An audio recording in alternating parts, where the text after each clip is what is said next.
감사합니다. 여러분이 애굽 땅에서 가나안 땅까지 가려면 바른 길로 가면 열흘 남짓이면 갈 수 있어요. 둘러간다고 하더라도 몇 개월이면 갈 수 있는 그 길을 40년 동안이나 걸렸어요. 이것을 뭐라 그럴까요? 낭비라. 사실 이런 낭비도 없습니다. 왜 이렇게 엄청난 낭비를 하게 되어졌을까요? 이유는 딱 하나입니다. 하나님의 말씀에 거역했어요. 불순종했어요. 가데스 바네아에서. 그래서 40년 동안 광야에서 엄청난 낭비를 하게 되어졌습니다. 이제 그들은 거의 다 죽었어요. 여호수아와 갈렙을 제외놓고는. 이제 요단강 그리고 가나안 땅 입성을 앞두고 있는 이 출애굽, 어떻게 보면 제2세대라 볼 수 있는데, 이들이 똑같이 불순종하고 똑같이 거역한다. 인생 엄청나게 또다시 낭비하게 되어질 것입니다. 그래서 오늘 특별히 이들이 인생 승리뿐만 아니라 가나안 입성을 하기 위해서 어제 세대보다 이 신앙이 업그레이드 되지 아니하면 엄청난 낭비를 하게 되어질 텐데, 그 무렵에 하나님께서 이 여호수아를 통해서 그때 그 백성들, 오늘 우리에게 귀중한 메시지를 주고 있는데요. 낭비하는 인생이 아니고 어떻게 전 인생을 승리해 갈 수 있을 것인가, 그와 같은 교훈들을 함께 나누어 가기 원하는데요. 특별히 여러분 1절에 보면 아주 중요한 것을 만나볼 수 있습니다. 경영학의 대가들이 위기를 만나고 어떤 분야의 어려운 일들을 만날 때 이구동성으로 했던 말이 있습니다. 기본으로 돌아가시오. 여러분 신앙 여정도 마찬가지입니다. 기본이 있고 기본이 되어져 있고 어려움을 만날지라도 기본으로 돌아갈 때에 우리가 인생 여정 승리해 갈 수 있는데, 여러분 1절에 여호수아의 삶에서 하나의 이 기본을 발견할 수가 있습니다. 1절 보면 이런 말씀이 있죠. 여호수아가 아침에 일찍이 일어나서 그랬어요. 여러분 여기 이 아침이라고 하는 히브리 원어는 간밤의 어두움이 이렇게 왔다가 물러가는 그 시점, 그러니까 해가 딱 뜨자마자 여명이 동트는 그 순간의 단어를 두고 여기 한글말로 아침 일찍이라고 하는 표현을 했습니다. 그러니까 새한 날, 새롭게 시작했다라고 하는 그와 같은 의미입니다. 근데 이게 굉장히 중요해요. 여리고 전투를 앞두고도 새벽 일찍 일어났습니다. 승리를 냈지만 실패했을 때 아간을 색출하는 그날에도 새벽 일찍이 일어났다. 여호수아 7장 16절에 말씀하고 있어요. 그리고 다시 아이성을 공격했던 그날도 아침 일찍에 일어났다. 오늘 찬양하는 가운데도 이른 아침 찬송한다고 그러시더라고요. 아침이 굉장히 중요해요. 여러분 이렇게 중요한 날만 일어났다라기보다는 평소 삶의 루틴이었다, 습관이었다, 이렇게 알 수 있습니다. 여러분 하나님과 친밀한 교제를 나눴던 성령 속의 인물, 우리의 신앙의 어제의 역사의 인물들 쭉 보면 하나같이 아침 새벽을 활용했을 뿐만 아니라 아예 이 다윗 같은 분은 새벽에 하나님께서 나를, 우리를 도우실 것이다, 시편 46편에 그렇게 노래를 했어요. 그래서 인생 전 인생 모든 어떤 그 분야에 있든지 인생 전 영역에 승리하기 위해서 여러분 신앙의 업그레이드가 필요한데, 이것 가운데 기본 중에 하나는 이 새벽을 깨우고 새벽 시간을, 이른 아침 시간을 활용하는 것입니다. 자, 이런 메시지를 함께 나누면 젊은 세대들은 목사님 지금 무슨 소리 하시는 것입니까? 세대가 어떤 세대인데요? 아침형 인간은 옛 말입니다. 오늘날은 저녁형 인간입니다. 이렇게 말을 할 거예요. 일찍 일어나는 새가 무엇을 많이 잡는다고요? 벌레를 많이 잡는데, 젊은 세대들은 그러면 일찍 일어난 벌레는 뭡니까? 그렇게 이야기를 해요. 아침형 인간은 잊어라라고 하는 글들이 많이 발표되고 있어요. 최근에 뇌과학자 러셀 포스트는 아침형 인간과 저녁형 인간의 유일한 차이점은 일찍 일어나는 사람들이 단지 지나치게 우쭐댄다는 정도이다. 이렇게 아침형 인간에 대해서 깡펀치를 날려버렸어요. 여러분 2013년 그 스페인의 마드리드 대학의 연구진의 연구 결과에 의하면 이래요. 아침형 인간보다 저녁형 인간이 문제 해결 능력이 뛰어나고 지능지수가 높고 창의적이고 돈을 많이 벌고 똑똑하고 집중력이 굉장히 뛰어나다. 그래서 아침형보다 더 업무 수행 속도도 더 빨랐다. 대표적인 저녁형 인간이 미국의 전 대통령 버락 오바마다. 윈스턴 처칠, 그리고 찰스 다윈, 아돌프 히틀러, 엘비스 프레슬리. 그래서 이런 것들을 읽다 보면 나도 저녁형 인간이 되어야 되겠구나, 이렇게 결심하고자 싶은 생각이 떠오를 수 있는데, 여러분 생각 잘하세요. 인생 전체를 보세요. 무엇이 바른 선택인가? 그래서 여러분 인생 전 영역에서, 인생 전 여정에서 승리하려면 여러분 하나님의 창조 질서를 무시하면 곤란해요. 하나님의 창조 질서가 뭐예요? 밤에는 자는 거예요. 제가 늘 종종 이야기합니다만 아침에는 일어나는 것입니다. 그리고 일을 하는 것입니다. 아침에 눈을 딱 떠서 하나님 오늘도 나를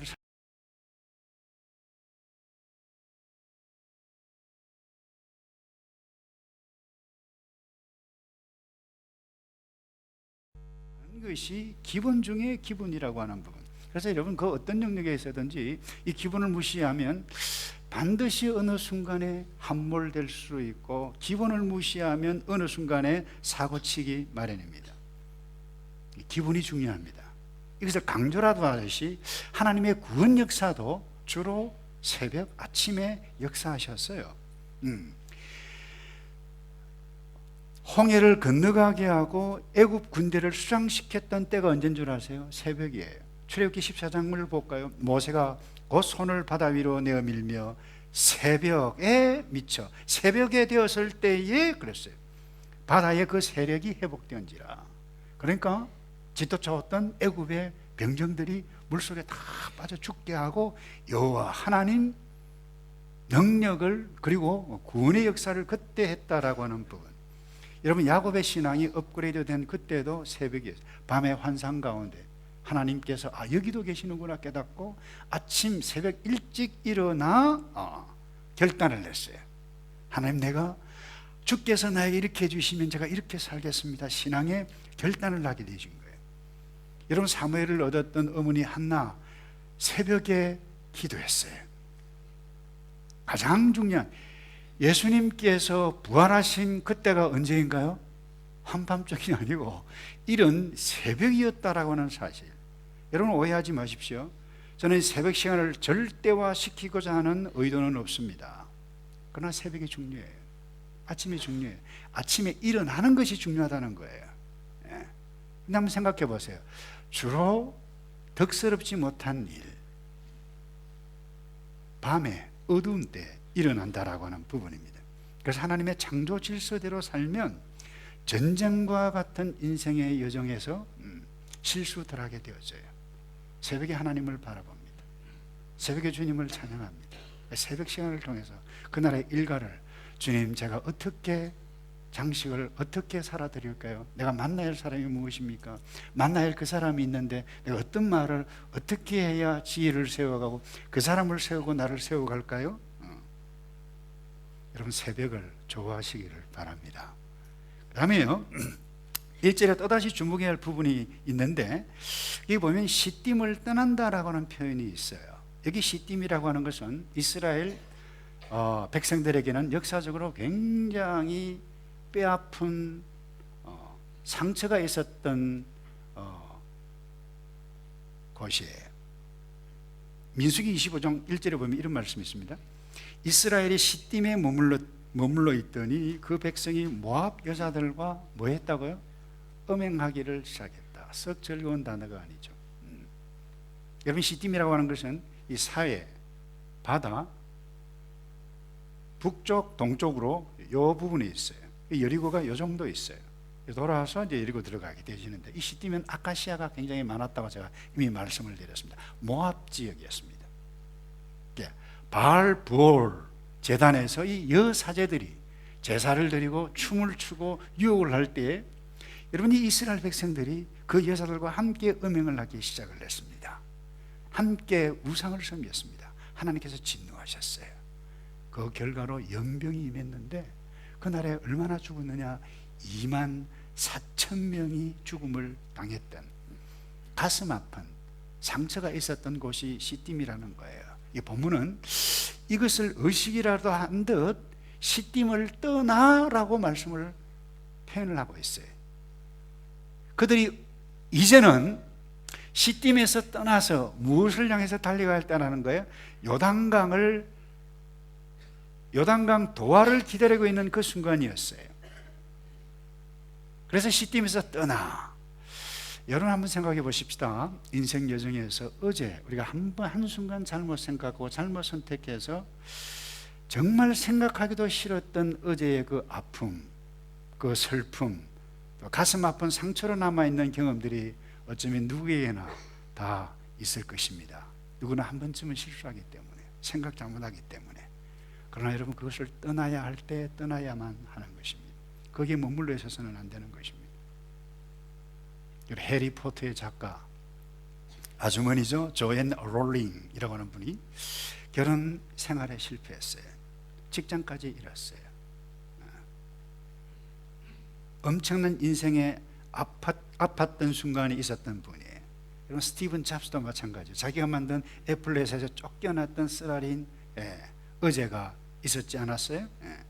예수님의 제자 베드로도 마찬가지입니다. 주님을 부인하고 배신했던 치명적인 실수를 한 경험이 있습니다. 우리 모두는 한순간 생각 잘못해서 잘못 선택해서 그런 아픔의 순간들 다 있을 수 있습니다. 그것 때문에 고통당하기도 하고 그것 때문에 치명적인 상황에 처하게 되기도 합니다. 그러나 중요한 것은 그 실패 이유입니다. 그 실패에 대해서 내가 어떻게 생각하느냐.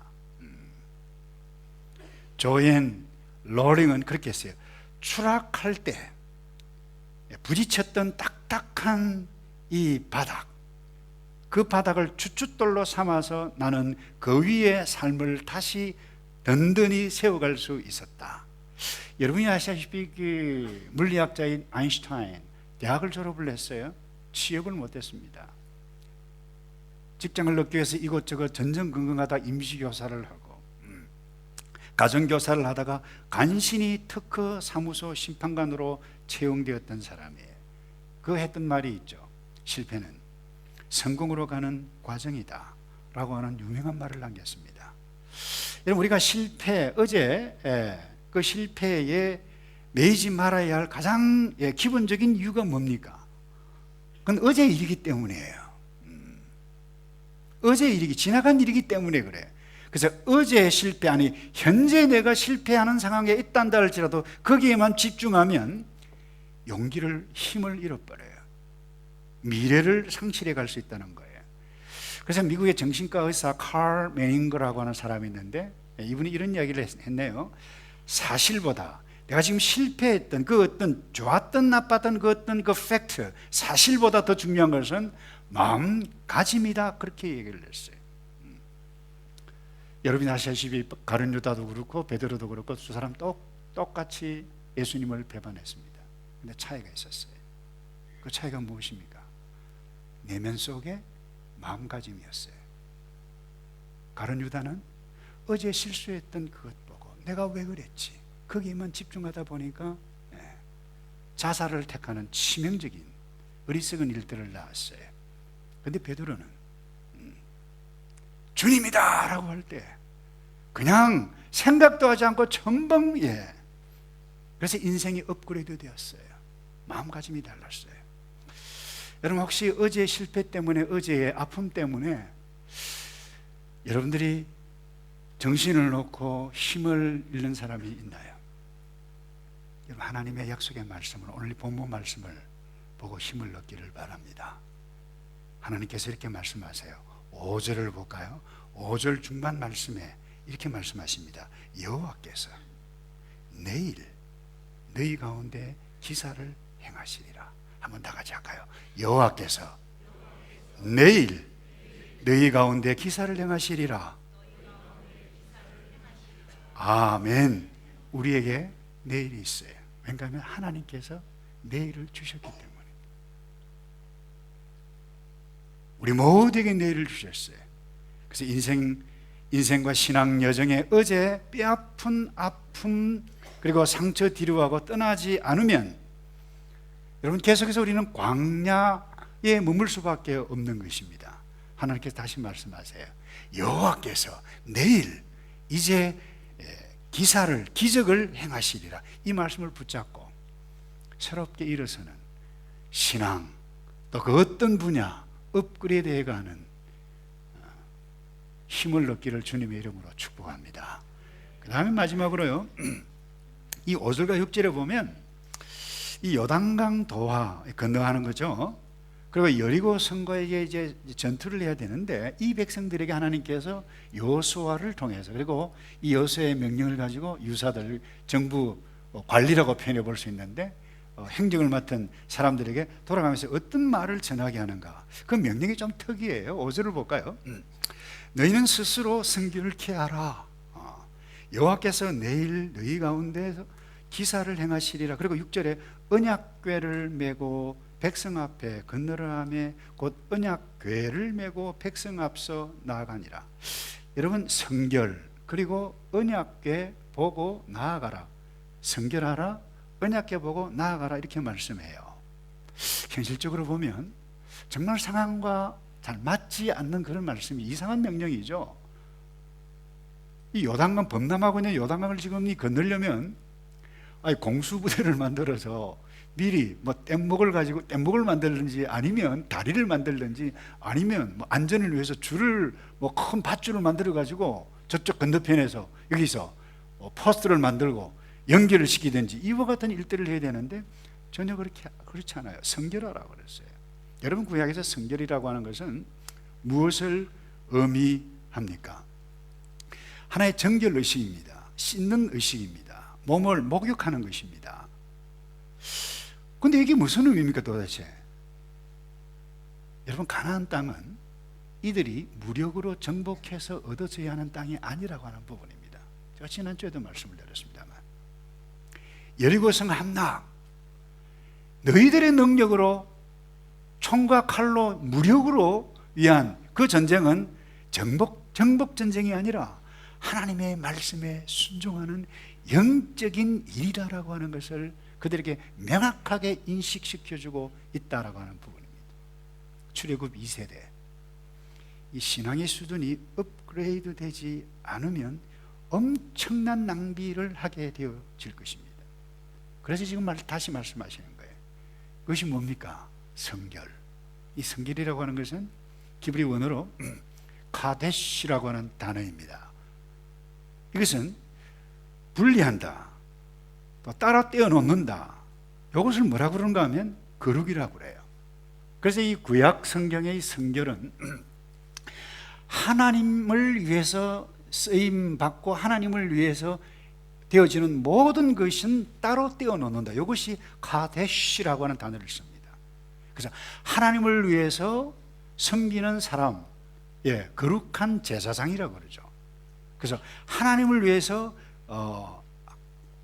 구별된 땅, 그 거룩한 땅에 그 하나님을 위해서 드려진 그 날, 안식일 거룩한 날인 거예요.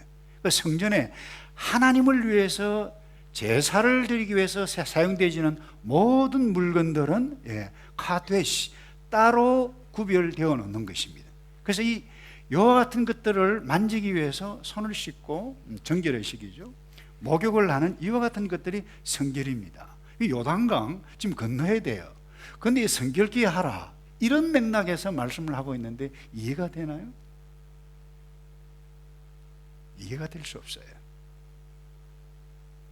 여러분 오늘 바로 적용해 봅시다. 오늘 저와 여러분들이 신앙을 업그레이드하기 위해서 성결케 해야 하는데 그 성결이 어떤 의미가 있을까요? 새벽을 깨우고 성경을 묵상하고 이른 아침 찬송을 하고 죄를 회개하는 일, 굉장히 소중한 일입니다. 근데 여러분 정확히 물어보십시다. 새벽 기도를 한다고 해서 성결해지나요? 거룩한 하나님의 말씀을 설교를 한다고 해서 성결해지나요? 하나님의 말씀을 묵상한다고 해서 성결해지나요? 사실 엄청난 영적인 유익이 이와 같은 행위들을 통해서 우리에게 있습니다. 신앙생활 하는 사람은 그 없어서는 안 될 너무도 소중하고 필수 요소임에는 틀림이 없습니다. 그렇다고 해서 그것 한다고 해서 우리가 깨끗해집니까, 여러분?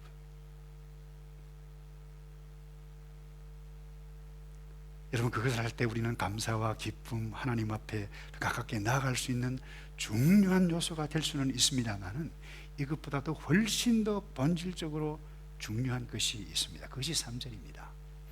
백성에게 명하여 가로되 너희는 레위 사람 제사장들이 너희 하나님 여호와의 뭐요? 언약궤 매는 것을 보거든 너희 곳을 떠나 그 뒤를 어떻게 하라고 그랬어요? 쫓으라. 언약궤를 보는 겁니다. 그리고 언약궤를 쫓는 것입니다. 여러분이 아시다시피 이 언약궤는 하나의 궤짝입니다. 그 위에 금으로 되어진 시은소가 있죠. 시은좌라 그래요. 황금으로 되어 있습니다. 이 두께에 카바예요. 그 안에 있는 물건들 다 덮는 것을 시온좌라 그래요. 근데 그 궤짝 안에 있는 것이 무엇입니까? 세 가지가 있습니다. 아론의 쌍난 지팡이가 있습니다. 그리고 만나를 담은 항아리가 있고요. 그 다음에 모세가 시내산에서 받은 십계명 두 돌판이 거기에 있습니다. 이것 보면 이야, 하나님의 임재의 상징이죠. 이 엄청난 의미가 있는 것이 이 언약궤입니다. 이 언약궤를 가지고 이스라엘 백성이 전쟁 치르기 전에 언약궤를 메고 가면 승리했습니다. 다 승리한 건 한 번 전직이 있지만 엄청난 의미가 하나님의 임재의 상징이에요.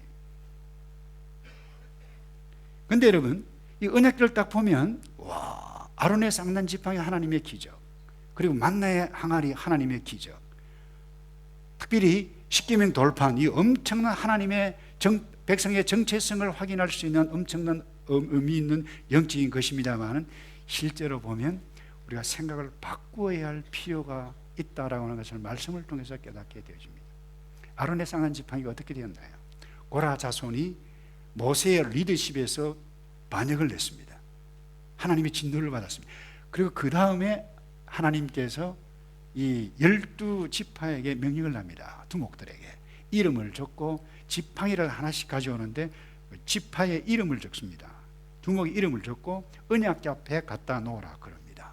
근데 그 이튿날 딱 나가보니까 이분들이 놀래가지고 엎드립니다. 장로들이, 지파들이. 아론의 지팡이에만 싹이 났네요. 그리고 살구 열매가 맺혔네요. 그건 기적이죠. 그런데요, 성경은 이것을 어떻게 표현을 하고 있는가 하면 이렇게 말씀하고 있어요. 민수기 17장 10절입니다. 여호와께서도 모세에게 이르시되 아론의 지팡이는 정거궤 앞으로 도로 가져다가 거기 간직하여, 언약궤 안에 간직한다는 거예요. 그 다음 뭐라 그랬나요? 반역한 자에 대한 뭐가 되리라고요? 이 언약궤를 보는 순간 이스라엘 어제의 백성들의 죄를 보는 것입니다. 하나님에 대한 반역이라고 하는 것입니다. 여러분, 만나를 담은 항아리도 마찬가지, 하나님의 기적의 역사임에 틀림이 없어요. 그러나 말씀대로 매일 먹을 만큼 가져라고 그랬는데 욕심을 피워서 많이 가져왔다가 곰팡이가 썰고, 만나를 담은 항아리는 뭐예요? 언약의 백성들의 불순종을 드러내고 있는 거예요. 또 하나, 여러분 돌판 보세요. 이 돌판은 첫 번째 돌판이 아닙니다. 두 번째 돌판입니다. 여러분, 첫 번째, 하나님의 계명을 받기 위해서 모세가 시내산 꼭대기에 올라갔을 때 늦게 내려오자 이스라엘 백성들이 야단법석이 났어요. 도대체 어떻게 되느냐, 우리를 인도하는 이 모세가 왜 이렇게 늦게 오느냐, 우리에게 신을 만들어 놔라. 아론에게 막 야단법석을 피워서 금부치로 황금 송아지를 만듭니다. 그리고 만들고 난 다음에 이 아론이 그들에게 한 말이 이 말입니다. 출애굽기 32장 4절입니다. 이는 너희를 애굽 땅에서 인도하여 낸 여호와의 신이로다 하는지라. 금송아지가 신인가요? 하나님의 말씀을 듣고 내려가 보니까 그 금송아지 주변에 춤을 추고 야단법석을 피워서 화가 난 모세가 첫 번째 돌판을 들고 던집니다. 부서집니다. 그리고는 모세가 그 황금 송아지 그것을 다 갈아가지고 물에 타서 백성들이 다 먹이게 합니다. 그리고 여호와의 편에 설자 이 앞으로 나오라. 그래 나오지 않고 갈등하는 자 레위인들에게 칼을 주어서 3,000명이나 되는 사람을 죽게 합니다. 얼마나 아픈 일입니까?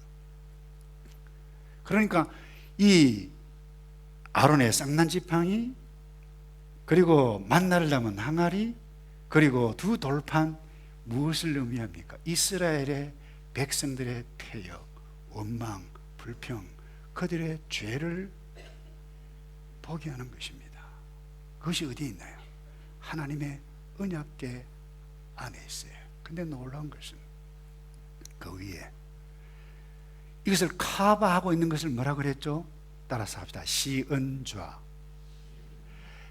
베풀시 은혜 은좌 자리라는 거예요. 하나님께서 은혜를 베푸는 자리가 시온자. 영어로 하면 mercy seat입니다.